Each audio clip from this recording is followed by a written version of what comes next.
posted 6 calls from a state lawmaker for the second in command at state police to be put on leave. We have learned emails and text messages from a high-ranking trooper, a part of a federal investigation into the death of Ronald Green.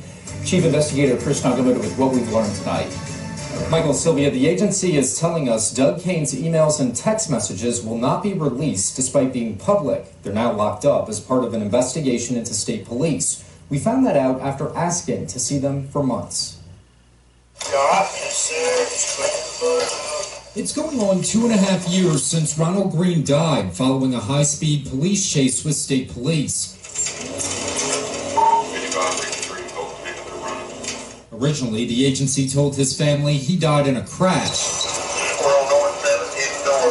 until questions were raised about what actually happened. And body camera footage showed he was alive when he got out of the car.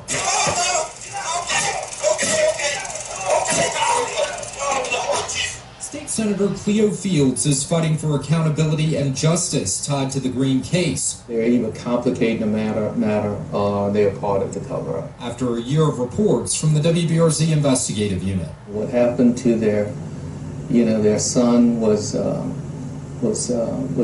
absolutely wrong. To be told that their son was killed in a single car accident, and then to find out that their son was actually killed at the hands of state police is, as I've said over and over again, is simply unconscionable. When the WBRZ investigative unit began exposing the cover-ups last year, Colonel Kevin Reeves abruptly retired. The reason for his retirement is one that you'll have to ask him. And a number of transfers occurred within the agency, including those in high-ranking positions.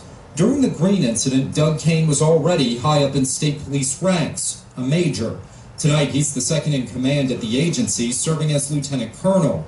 Back in June, we filed a public records request for all of his text messages and emails tied to this incident, and we were quickly stonewalled with delays. They have to come clean. They hid information at the time of this incident.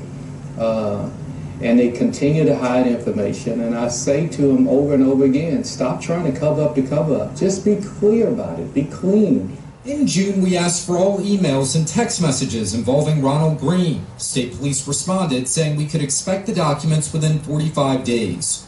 We asked again on September 13th. No response. September 23rd, state police say they'll have a response in the next day or so. We heard nothing. Then we asked again October 1st. 3 months after our initial request, state police issued a new response. The records won't be released due to criminal litigation that's anticipated. The records are under federal investigation, exempting them from disclosure. This is a real problem with state police. We showed Fields state police's response to our request, which prompted him to push for Cain to be put on leave. Do you think that Doug Cain, number 2 at state police, should be put on leave while this investigation continues? Oh, well, I can only speak to, if I was over state police, of course he would.